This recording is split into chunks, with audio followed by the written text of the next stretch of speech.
Hello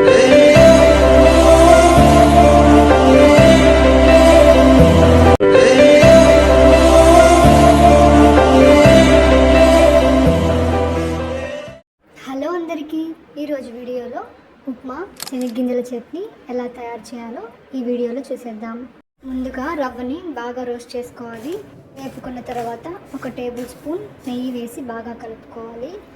నెయ్యి వేయడం వల్ల టేస్ట్ అనేది చాలా బాగుంటుంది. రవ్వని వేపుకున్న తర్వాత నెయ్యి 1 table spoon, 2 table spoon oil వేసుకోవాలి.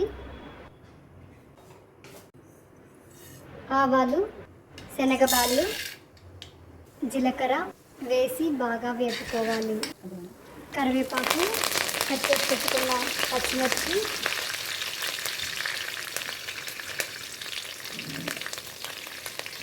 ఉల్లిపాయ వేసి వేపుకోవాలి.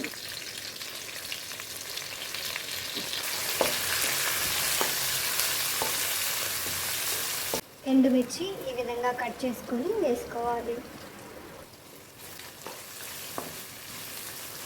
క్యాషు, బాదం వేసి బాగా వేపుకోవాలి. బాదం అనేది ఆప్షనల్ అండి, మీ దగ్గర ఉంటే వేసుకోవచ్చు. తర్వాత పసుపు వేపుకున్న తర్వాత 1 కప్పు వాటర్ వేసి సాల్ట్ వేసి ఉడికించుకోవాలి. బాగా మరుగుతున్న సమయంలో రవ్వ అనేది ఈ విధంగా కలుపుతూ వేసుకోవాలి.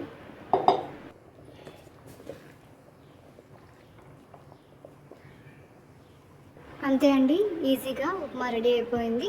ఇప్పుడు చట్నీ ఎలా తయారు చేయాలో చూసేద్దాం. గింజలు దూరగా వేపుకోవాలి. అందులో పచ్చిమిర్చి కూడా వేసి బాగా వేపుకోవాలి. 5 నిమిషాల పాటు చింతపండుని నానబెట్టుకోవాలి. గింజలు గ్రైండ్ చేసుకోవాలి. గ్రైండ్ చేసుకున్న శనగింజల్లో పచ్చిమిర్చి, తగినంత ఉప్పు, ఉల్లిపాయ వేసుకొని గ్రైండ్ చేసుకోవాలి. నానబెట్టుకున్న చింతపండుని వాటర్ యాడ్ చేసుకోవాలి. కొత్తిమీర వేసి గ్రైండ్ చేసుకోవాలి. ఇప్పుడు తాలింపు కోసం ఆయిల్ వేసుకొని శనగలు, ఆవాలు, కరివేపాకు, ఎండుమిరపకాయ వేసి వేపుకోవాలి. తాలింపుని చట్నీలో వేసి ఈ విధంగా కలుపుకోవాలి. అంతే అండి, ఎంతో ఈజీగా ఉప్మా శనగగింజల చట్నీ కాంబినేషన్ అనేది చాలా టేస్టీగా ఉంటుంది. ఉప్మా విత్ శనగగింజల చట్నీ చాలా రుచికరంగా ఉంటుంది. వీడియో నచ్చినట్లయితే ఖచ్చితంగా లైక్ చేయండి. అలాగే సబ్స్క్రైబ్ చేసుకోవడం మర్చిపోకండి.